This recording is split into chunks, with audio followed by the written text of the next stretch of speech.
Hola, ¿qué tal? Soy el Jaime Chávez Vizcarra, coronel de la Fuerza Aérea en retiro. El día de hoy quiero comentarles mi participación en la guerra de Cenepa.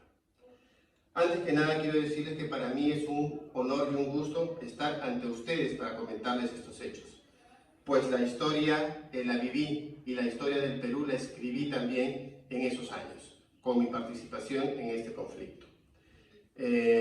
Para que todos puedan entender qué significa para nosotros el haber participado, es como que un ingeniero se gradúe, sus metas principales van a ser el construir un edificio, el construir un puente, el de un médico probablemente es buscar una cura para una enfermedad grave, o si es que no una operación.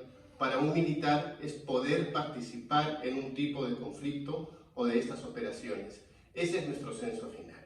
Y ahí es donde yo pude participar y en realidad salir bien librado, que es lo primero, que por eso puedo estárselas contando, y la otra, haber podido defender a mi Perú, tanto así con la posibilidad de ofrender mi vida si hubiese sido necesario. Mi participación en este conflicto fue muy activa. Como piloto de helicóptero tuve innumerables misiones, tantos de transporte de personal, material, llevándose al punto de combate, extracción de personal herido en la zona de combate y operaciones de combate también, por lo que se me condecoró y se me pudo dar la mención de defensor calificado de la patria.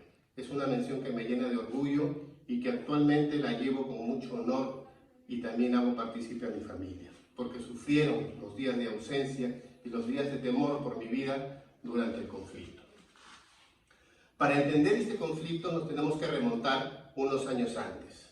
No nos vamos a ir a toda la historia, pero sí podemos empezar desde 1941. En 1941 se llevó a cabo una guerra con Ecuador en la cual nuestro héroe máximo, José Abelardo Quiñones González, ofrendó su vida en Quebrada Seca. Apuntó su avión que había sido dañado e impactado por la artillería antiaérea y la enrumbó hacia posiciones, las cuales facilitaron expulsar al enemigo nuevamente de nuestro país. Como resultado de este conflicto se firmó el Protocolo de Río de Janeiro en 1942, el cual delimitaba todos los límites con Perú y Ecuador. En este sentido, los ecuatorianos no estuvieron nunca de acuerdo con estas posiciones y mantuvieron siempre sus ansias de poder retomar y tener laderas del río Amazonas para su libre navegación. Ante este sentido, posteriormente, en el año de 1981, se libró el siguiente conflicto, en el Falso Paquilla, que se mantuvo en la misma forma de orden territorial, tomando posiciones peruanas, y nuestra misión nuevamente fue la de expulsarlos, cosa que hicimos con mucha precisión.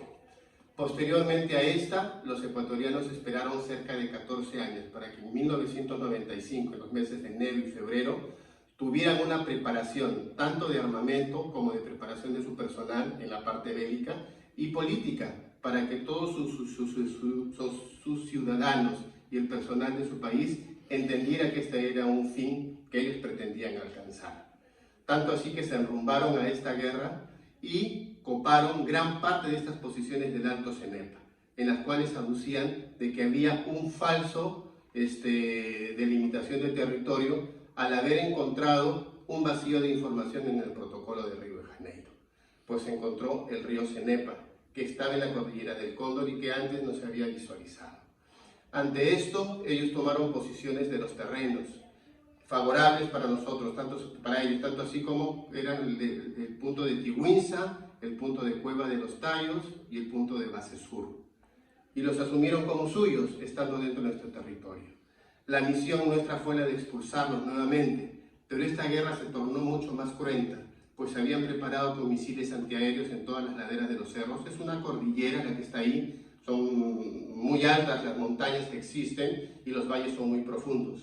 Entonces el navegar y el centrarse en esa posición hacen que los vuelos de las aeronaves y también el caminar de las patrullas se discurran por unas solas rutas, muy predecibles, las cuales hicieron de que nos arribaran aeronaves, aviones de combate y helicópteros, y que murieran también gran parte de nuestro personal.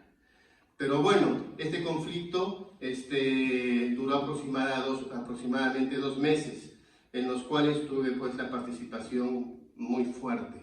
En realidad, cada misión era una misión en la que no sabías si ibas a regresar.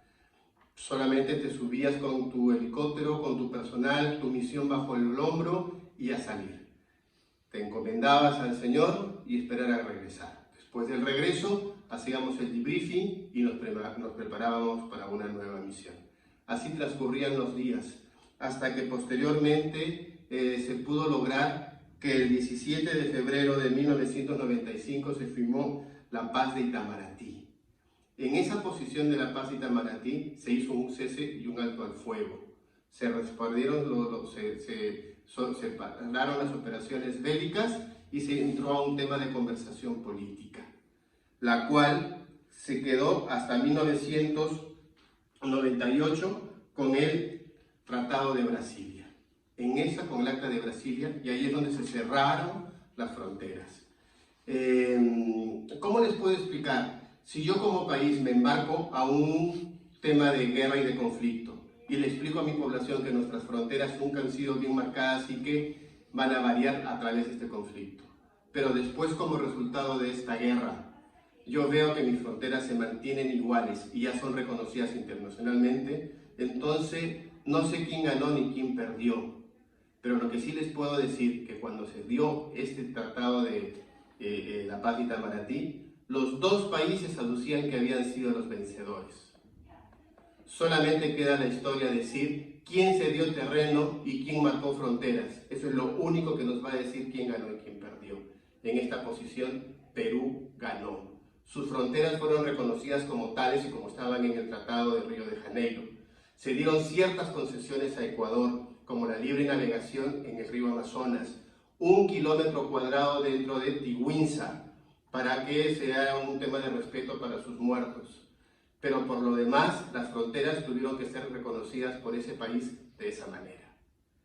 En realidad, fue una experiencia que creo que me la voy a llevar por muchísimos años y siempre van a estar en mi memoria. Cada vez que recuerdo, cruzan por mí el ruido de los motores, de las personas y de las gentes. Lo que sí quiero comentarles también es que como anécdota es el haber podido vivir en una zona y en un puesto en que el ejército y el Perú nos mandó, en que en realidad las condiciones de vida eran muy precarias. Vivíamos en un cuarto de 3x3 como 10 personas en camarotes y en fin, pero todos con el espíritu combativo de querer sacar esto adelante, ¿no? Y el tema de la familia también es crucial.